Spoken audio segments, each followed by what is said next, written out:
నమస్తే, welcome to our channel. Jaganmohan Reddy హయాంలో శాఖలన్నీ కూడా ఎంత అవినీతిమయమయ్యాయో మనందరికీ తెలిసిన విషయమే. అందులో ముఖ్యంగా విద్యాశాఖకు వచ్చినట్టయితే గతంలో మరి బొత్స సత్యనారాయణ దీనికి మంత్రిగా వ్యవహరించారు. అయితే ఎలక్షన్స్ అయిపోయిన తర్వాత ఆయన చేసిన కుంభకోణం బయటకు వచ్చింది. అప్పటి నుంచి కూడా ఇది ఆసక్తిని రేకెత్తిస్తోంది. టీచర్ల బదిలీలు చేస్తామంటూ ఒక్కొక్కరి దగ్గర నుంచి లక్షల్లో వసూలు చేశారని, 100 కోట్ల వరకు ఈ కుంభకోణం ఉంటుందని చెప్పి మరి వార్తలు అయితే వస్తున్నాయి. గతంలోనే వాళ్ళు ఆయనపై కంప్లైంట్ ఇస్తామని కూడా బాధితులందరూ బయటకు వచ్చారు. మరి ఆ కుంభకోణం అయితే ఇప్పుడు బాగా హాట్ టాపిక్ గా మారింది. దీని గురించి మరిన్ని వివరాలు తెలుసుకునే ప్రయత్నం అయితే చేద్దాం. అంతా ఉన్నారు టీడీపీ స్పోక్స్ పర్సన్ సూర్యదేవరలత గారు. నమస్కారం అండి. నమస్తే. జగన్మోహన్ రెడ్డి హయాంలో ఏం జరిగింది అంటే ఒక్కొక్క మంత్రి చేసిన ఘనత గురించి చెప్పలేం కానీ ఒక్కొక్క మంత్రి చేసిన అవినీతి గురించి మాత్రం బాగా బయటకు వస్తోంది. మొన్నటి వరకు రోజా గారు కావచ్చు, వీళ్ళందరి గురించి విన్నాము. ఇప్పుడు బొత్స సత్యనారాయణ విషయానికి వస్తే ఆయన కూడా మరి టీచర్లకు బదిలీలు చేస్తామని చెప్పి అర్హత లేకున్నా కూడా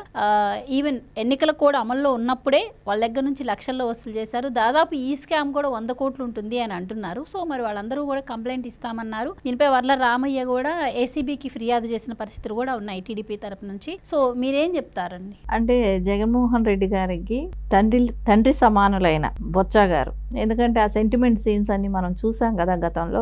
సో ఆయన స్టేజ్ మీద చెప్తుంటే ఈయన ఏడవటం, బాధపడిపోవటం, సో అంటే వాళ్ళకే చెల్లుతుంది అది కూడా.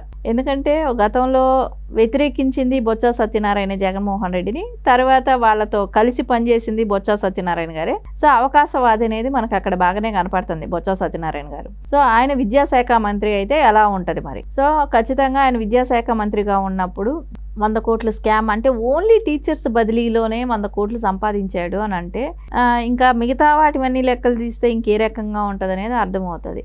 అంటే టీచర్స్ బదిలీ అంటే 2400 మందిని ఒక ట్రిప్లేనేమో 1000 మందిని, ఇంకొకసారి ఏమో 1400 మందిని. సో ఈయన బదిలీ చేసిన విధానమే కానివ్వండి, ఒక్కొక్కళ్ళ దగ్గర 4 నుంచి 5 లక్షలు తీసుకోవటం. అప్పటికే ఎన్నికల కోడ్ కూడా అమలు అయిపోయిన తర్వాత కూడా చేశాడు అని అంటే, ఆయనకి అధికారాలు లేకపోయినా కూడా చేశాడు అని అంటే ఏ రకంగా దుర్మార్గం చేశాడు ఇక్కడ. సో ఆయన ఒక్కొక్కళ్ళ దగ్గర 4 నుంచి 5 లక్షల వరకు వసూలు చేయటం కానివ్వండి, అవన్నీ ఆయన దోచుకోవటమే జరిగింది. సో ఇప్పుడు అవన్నీ ఒక్కొక్కటి బయట వస్తున్నాయి. ఇప్పుడు మనకు తెలిసింది ఈ ట్రాన్స్ఫర్స్ చేయటము, బదిలీలు చేయటం వరకే మనకు తెలుస్తుంది. ఇంకా మిగతా విషయాలకు తీసుకుంటే బిల్డింగ్స్ మరమ్మతులే కానివ్వండి, బుక్స్ కానివ్వండి, ఇలాంటివన్నీ చాలా ఉంటాయి కదా. సో వీటిలంతా ఇంకే రకంగా దోచేస్తున్నాడు. వీటిలో ఒక్కదానిలోనే 100 కోట్లు కనపడుతుంది. మనం ఇంకా అదేలాగా విడుదల రజనీ చూసాం. సో ఆవిడ కూడా ఉద్యోగాలు ఇప్పిస్తానని చెప్పి డబ్బులు తీసుకోవటమే కానీ, మళ్ళీ ఇప్పుడు గవర్నమెంట్ పోయిన తర్వాత రిటర్న్ ఇచ్చేసిందే కానివ్వండి, అవన్నీ కూడా బయట వస్తున్నాయి ఒక్కొక్కటి. అంటే కొంతమంది భయపడిపోయి దాన్ని కవర్ చేసుకునే విధానంలో కూడా స్టార్ట్ అయిపోయి ఉన్నారు గతంలో పనిచేసిన మినిస్టర్స్.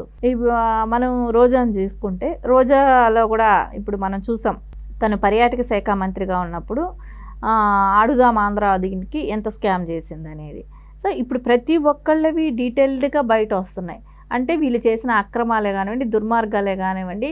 నిజంగా ఏపీ ఈ అమరావతి డెవలప్ అవ్వడానికి ఎక్కడి నుంచో తెచ్చి పెట్టాల్సిన అవసరం కూడా లేదు. వీళ్ళ దగ్గర ఉన్నది వసూలు చేసి పెడితేనే చాలు, ఎందుకంటే రాష్ట్రం డెవలప్ అయిపోతుంది.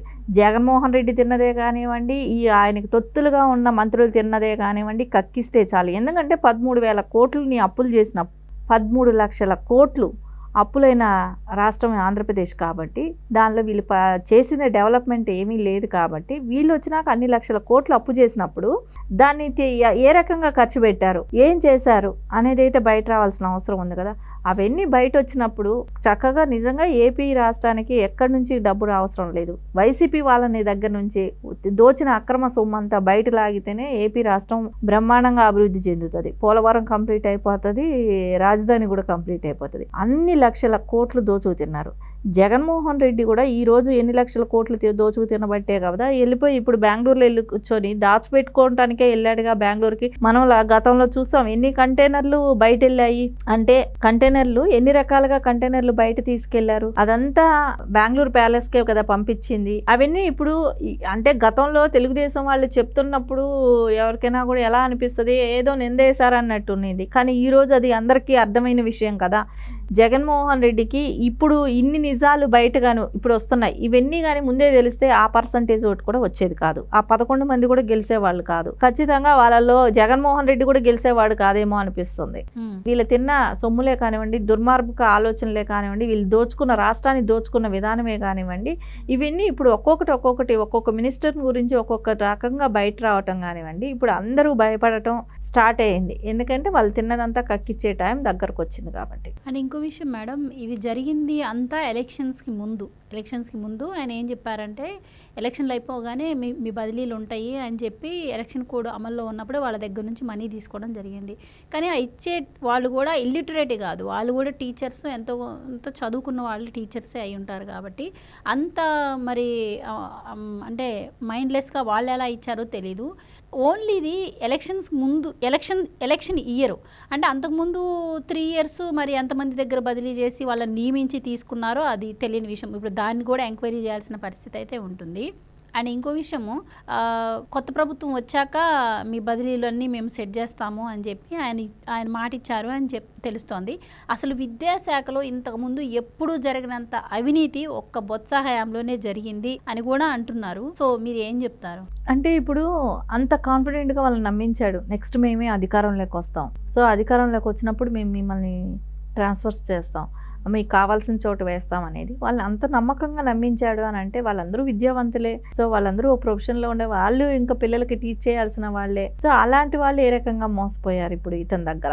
అంటే మా గవర్నమెంట్ వస్తుంది అని అంత ఖచ్చితంగా నమ్మబలికాడు అనేది ఇక్కడ మనకు అర్థమవుతుంది. సో ఆ నమ్మకంతో వాళ్ళు ఇవ్వటం జరిగింది. కానీ ఈ రోజు బయట వచ్చింది. కానీ ఇతను స్కామ్లు అంటూ అంటే మనం గతంలో కూడా చూస్తే ఆయన లిక్కర్ స్కామ్ల దగ్గర నుంచి అన్నీ ఉన్నాయి, ఆల్రెడీ ఉన్నాయి. అవన్నీ కూడా ఇప్పుడు ఒకదాని వెంబట ఒకటి అన్నీ బయట వస్తాయి. ఎందుకంటే వాళ్ళ బిజినెస్లే అలాంటివి, వాళ్ళు ఏ స్థాయిలో నుంచి ఎక్కడి వరకు అట్లా వచ్చారనేది, అంటే గతంలో లిక్కర్ కూడా ఉన్నాయి కాబట్టి ఇవన్నీ కూడా బయట వస్తాయి. బొత్స సత్యనారాయణ గారు ఎప్పుడూ కూడా ప్రజలకు దగ్గరగా ఉండడం కన్నా ఆయనకి పదవుల మీద వ్యామోహం ఎక్కువ. ఆయనకి పదవుల కోసం ఏ కాంగ్రెస్ని అయితే ఆయన ఉన్నాడో ఆ కాంగ్రెస్ దగ్గర నుంచి, ఆ కాంగ్రెస్లో ఉన్నప్పుడేమో జగన్మోహన్ రెడ్డిని మాట్లాడాడు, తర్వాత ఏమంటే ఇక్కడ నీకు అధికారం వచ్చి మినిస్టర్ వచ్చేటప్పటికి ఇప్పుడు జగన్మోహన్ రెడ్డికి తండ్రితో సమానం అయిపోయాడు. అంటే అదే విజయమ్మ గారిని విమర్శించింది అసెంబ్లీలో అదే బొత్సనే, మళ్ళీ ఇప్పుడు అదే బొత్సకి విజయమ్మ గారిని పక్కన పెట్టేసేసి జగన్మోహన్ రెడ్డి అదే బొత్సకి తండ్రి లాంటి ప్లేస్ ఇచ్చాడనంటే, సో ఇవన్నీ అవకాశవాద రాజకీయాల్లో బొత్స సత్యనారాయణ గారు ఎప్పుడూ ముందుంటారు. ఆయనకి సంపాదనే కావాలి, ప్రజా శ్రేయస్ కోసం ఆయన రాజకీయాలకు రాలేదు. ఇప్పుడు ఈ స్కామ్ 100 కోట్లది కాకపోయినా గతంలోది కూడా అన్నీ కూడా బయట వచ్చే అవకాశాలు ఉంది. వీటితో పాటు ఇంకా చాలా రకాల స్కాములు చేస్తున్నాడు కాబట్టి అవన్నీ కూడా బయట వస్తాయి. విద్యాశాఖ మంత్రిగా చేసినప్పుడు ఇది ఒక్కటే కాదు, చాలా వరకు ఇంకా ఉన్నాయి, అవన్నీ కూడా బయట వచ్చే అవకాశాలు ఉన్నాయి. Right madam, thank you.